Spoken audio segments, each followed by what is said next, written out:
Last week we traveled deep into the ganglands to give you a peek into the world of organized crime and those who fall prey to it, the victims and the perpetrators. I'm Leroy Hall. And I'm Deidre Dixon. But how do these gangs survive? And who and what helps to fund them? Our story today is on gangs and their money. This is CS311. Crime Stop Jamaica 311 in association with TVJ, Musson Foundation, National Bakery, King Alarm and Grace Kennedy present CS311 with Deidre Dixon and Leroy Hall.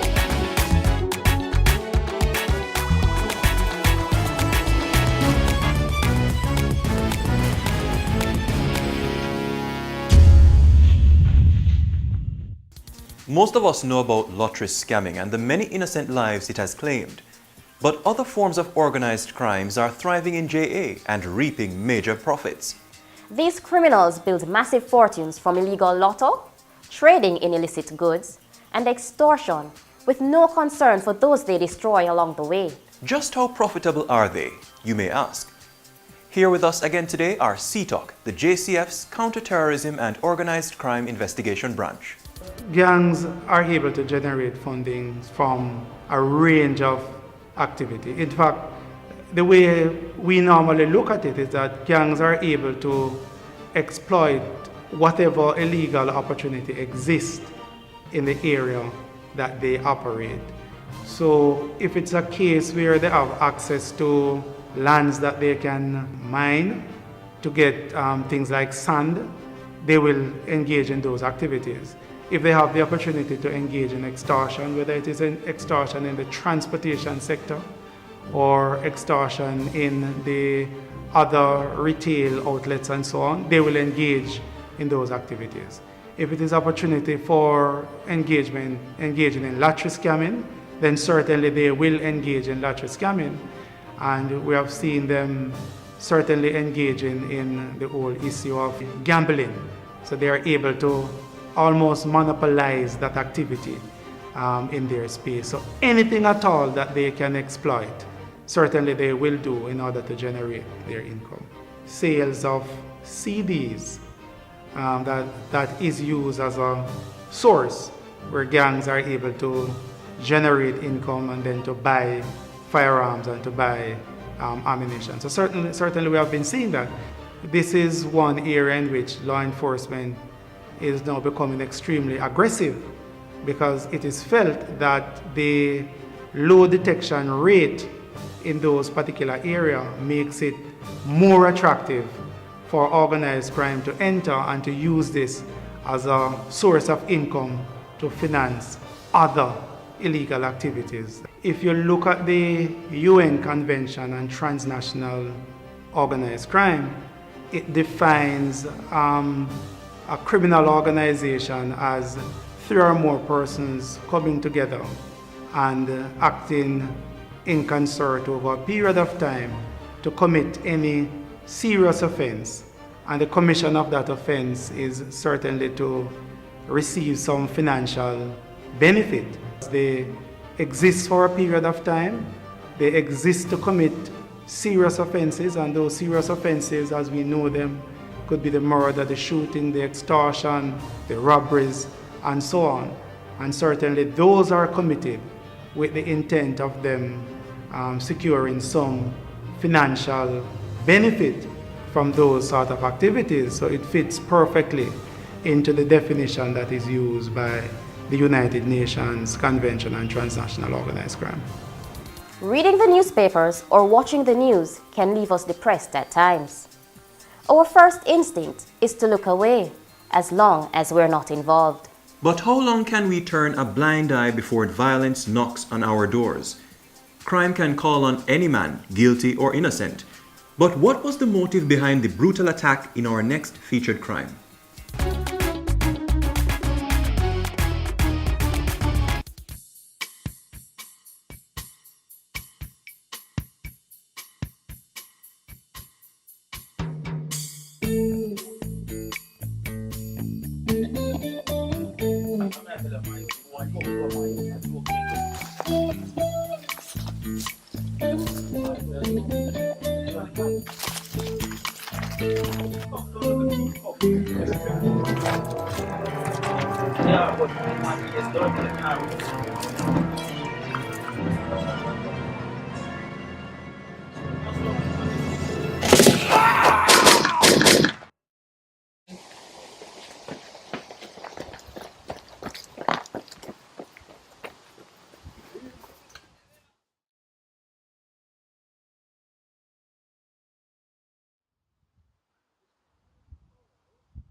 Dead were Nicholas Bobo Spence, Dalton Bigger Heron, and Nerick Bobby Diaz in what was thought to be a reprisal killing. All three were members of the same family and had received several threats before their death. The three of them that died, there wasn't somebody that making trouble or going around and making trouble or living bad in the district with anybody. So all the people in the area, when they hear that they died, everybody was saying that these three guys are are very humbled. So they are wondering what's the cause of it. It's a wicked, wicked hawk. You know, like them hang. Every time when we sit here, that's why I don't like stay up here, because every time when we sit and look at this spot and look, because me imagine everything and look, hear this shot, them rockle all over my head, me cry. I'm hurt and I'm hungry and I'm upset because my son, when he died, he was 25, and he died, leave two children here to suffer. So I would like these perpetrators to put to justice. Knowing that they have killed 3 innocent people, I would like them to feel some hard punishment, even to hang. We traumatized about it, and up till now, nothing, no request, nor nothing. We don't hear anything about it. The crime in Jamaica is very rough right now. The young youths, them are getting very heartless. So wild. They are killing some innocent people that is not involved in anything. The police and the soldiers, the government, I think they need to step up and do something more about it, because too much killing is going on in Jamaica and too much things is going silent and too much of them are getting away with all these things. So it's give them more strength to go on and do this thing over and over again. Can you help to solve this mystery? Crime Stop is offering a total of $100,000 for information leading to the arrest and charge of those responsible for this bloody act. If you know anything, call Crime Stop at 311. You may hold the key to cracking this case. Organized crime has become such a profitable business that it's almost impossible to ignore its appeal. Here's a quick look at the dollars and cents of the underworld economy. Did You Know? Brought to you by Musson Foundation. The Proceeds of Crime Act. Any person found to have purchased property or articles from funds received from drug dealing and/or trafficking, among other illicit activity, breaches the Act and will be arrested and charged. But the consequences of organized crime may be overshadowed by the massive profits to be earned. The reach of gang activity often crosses borders and seas. Proceeds of drug traffic and other gang activities often amount to hundreds of millions of dollars. It was revealed in 2013 that one notorious kingpin and area leader had accumulated well in excess of US $1.5 million in wealth. The assets of gangs may be difficult to track. They often mask ownership of properties, cash and other physical assets in the name of relatives and other associates. Some purchase houses, expensive vehicles and other luxuries in the names of unemployed persons who have no apparent connection to the day-to-day activities of criminal enterprise. Activities like illegal gambling rake in as much as $2 billion a year, much of which is attributed to gangs. But while the profits are tempting, the question remains, what price are you willing to pay? In the end, it may cost you your life. If you have ever thought of buying an illegal lottery ticket, you may care little about where it's coming from and who is living the high life on the profits. This interview may change your mind.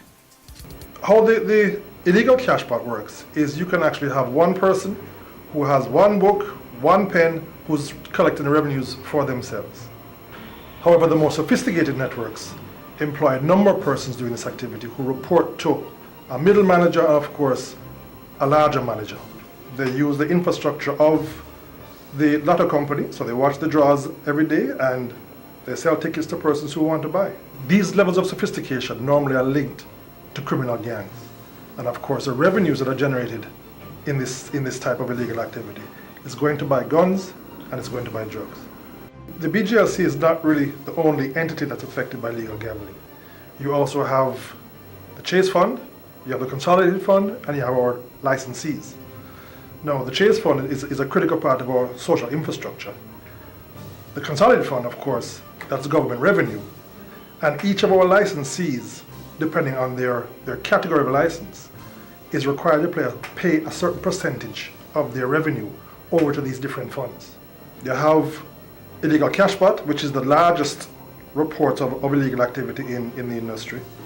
When you purchase a legal ticket from Supreme Ventures, you'll go into an agent, you'll fill out the forms, the form will be processed. An illegal ticket is nothing more than a piece of paper with your number that you've wagered, the amount you've wagered, and a signature. This industry is a very cash-intensive industry. While there are no scientific accounts or specific information regarding the profitability of illegal gambling, I would estimate that it's in the billions of dollars. Well, when it comes to the gaming machine industry, again, we have our licensees who are required to pay taxes to the government. You have other players in the industry who decide not to. And that, of course, leaves an unfair advantage to the persons who are paying their taxes. When that happens, of course, the commission intervenes and seizes the machines. The money that's generated by this illegal lottery is not only taking revenue out of BGLC's pocket and the government's pocket. As I indicated, it is funding gangs. These gang members are purchasing guns and they're purchasing drugs, which are affecting our communities, which are affecting our children, affecting our women. Well, the Betting, Gaming and Lotteries Act actually imposes fines on persons who operate without a license and also persons who purchase from an illegal vendor. The fines for operating without a license are up to $500,000 and up to 12 months in prison. And if you purchase from an illegal vendor, it is $200,000 or 6 months in prison. Since entering into the Memorandum of Understanding with Crime Stop October last year, we have seen a significant increase in the number of reports we received, which is a 300% increase from January to March 2017 compared to 2016. And on top of that, we have seen a 500% increase in the number of arrests. The relationship that exists between Crime Stop and the BGLC is that persons use Crime Stop as a medium to communicate, pass on information about illegal activity. The benefit of using Crime Stop is it's 100% anonymous and their identity is safe. Here's this week's Watch That Scam.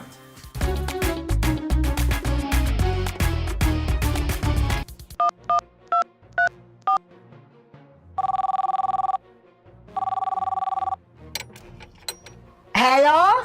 Hello, Hello? Nana Gail. Yes, morning. Who is this? My name is Javan Miller. I'm a classmate of your grandson, Freddie. Oh, how is my darling boy? It's so long I don't hear from him. You're calling from New York? Yes, ma'am. Boy, Nana, I have some bad news. Oh, Lord. What happened? Is kill my Freddie up there? No, ma'am. Nothing like that. But it's Freddie. Him get into a little bit of trouble and them arrested him. Arrested? No. That don't sound like my boy. You sure is the right person you call? Boy, Nana, don't worry. He's innocent. But you know how them fight against black people up here. But Him begged me to call you to ask you to send some money to it quick so that I could go and bail him. Nana, I would pay it, you know. But funds for us students is so short. And Freddie don't have anybody else. Please, Nana, jail is not nice. I can't find the $500 that him need to bail him. 500 US. Send it, please. Lord. Boy, son, you don't have to beg. Time's hard, but I would never turn my back on my grandson. Never. I will find a way to send the money. Dear old Nana, I have good news and bad news. The good news is, Freddie is not in jail. The bad news is, you have just been tricked. Trust your instincts and ask questions before you act. And remember, anyone that has been arrested has the right to make a call. Before you hand your hard-earned money to unknown callers, do your own checks. If not, you might regret it. Don't be scammed.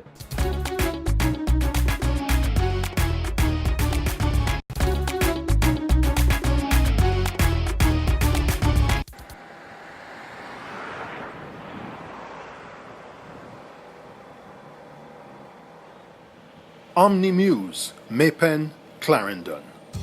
The night of Monday, February 22nd, 2016.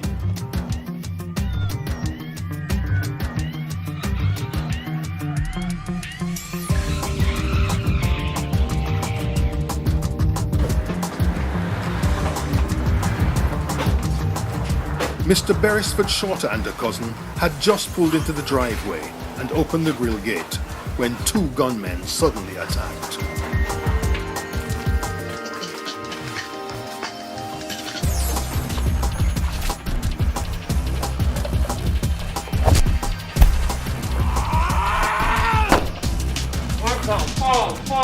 In a matter of seconds, it was over. The cousin had been gun-butted to the floor and his pouch stolen. Beresford Shorter had been shot in the head. He died on the spot. The murderers ran off into the night. Mr. Beresford Shorter, a 77-year-old retiree, a husband, a father, a brother, and an upstanding member of the community, lay dead, murdered for no apparent reason. I'm just asking that if you know something to please come forward. Think about how you would feel if this was your father, your brother. You know, it's just to be taken away. You know, death is something that's difficult for anybody to deal with. But when it's a murder and it's so harsh for no reason, it's hard. So I just want you to imagine what it'd be like if you had to deal with it, and how would you like others to handle it. If you know something, please come forward. That's all I'm asking. Just think about it. I know it's scary, but please just come forward and let the police know what they need to know. If there was a heavy penalty for these heinous crimes, then I think people would think twice. They feel that they're getting away with these crimes, so, you know, there's nothing for them to lose. I personally think they should bring hanging back. I have a sister, I have a nephew.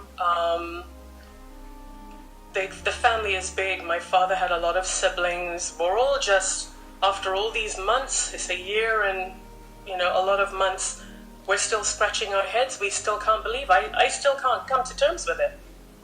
It's such a loss. I was so close with my father. It's such a loss. I did that painting at the moment, really, that my father was being murdered. I was visiting a senior, and the program put on a special event for those people who are visitors. And during the time frame where my father was being murdered, I painted that picture, not knowing that the date on it would be significant. February 22nd, 2016. It's a picture of two birds facing each other. I don't know for those people who are into dreams and interpreting, but to me it's very eerie that the very moment my father was being murdered, I was painting this picture. And every time I look at it, it just brings back, you know, horrific memories for me. So again, I just want people to just think about how they would feel. I was driving when I got that call. I didn't even have time to pull over. And that person told me that my father had been shot. That's how I found out about it. And it was coming back from that event. So I just want people to put themselves in my shoes, and what would you like somebody to do for you if the shoe was on the other foot? If you know anything that could help solve this or any other case, let your voice be heard. It may take just a few minutes and only one anonymous call to help bring the criminals to justice. It's Crime Stop Jamaica 311. Your identity is safe. Your information may be priceless. Criminals are at their best under the dark of night. So to beat them, we have to be at our best too. Listen to this. Safety tips brought to you by King Alarm. Always ensure that your home is securely locked before going to bed. Establish an emergency break-in plan. Know your neighbors. Install a good monitored alarm system.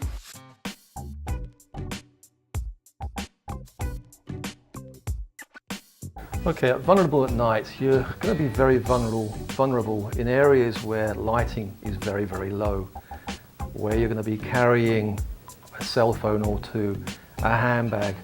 Ladies walking in heels are going to be very, very vulnerable because they're not going to be able to get away very quickly.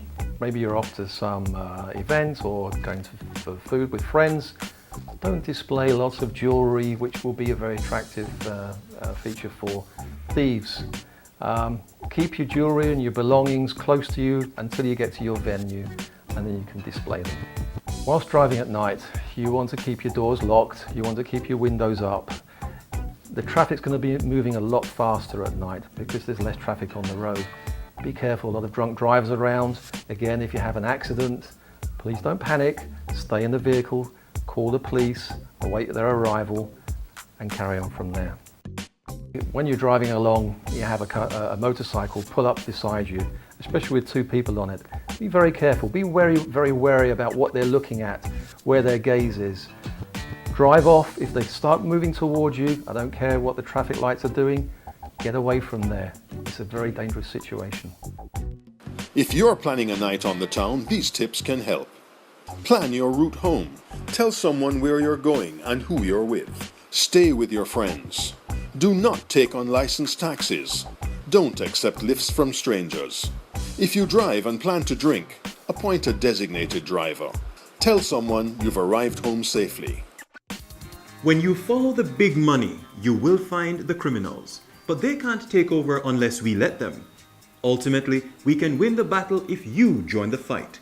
Special thanks to our sponsors, Musson Foundation, National Bakery, King Alarm, and Grace Kennedy. I'm Leroy Hall. And I'm Deidre Dixon. Tune in again next week as we tackle crime on CS311.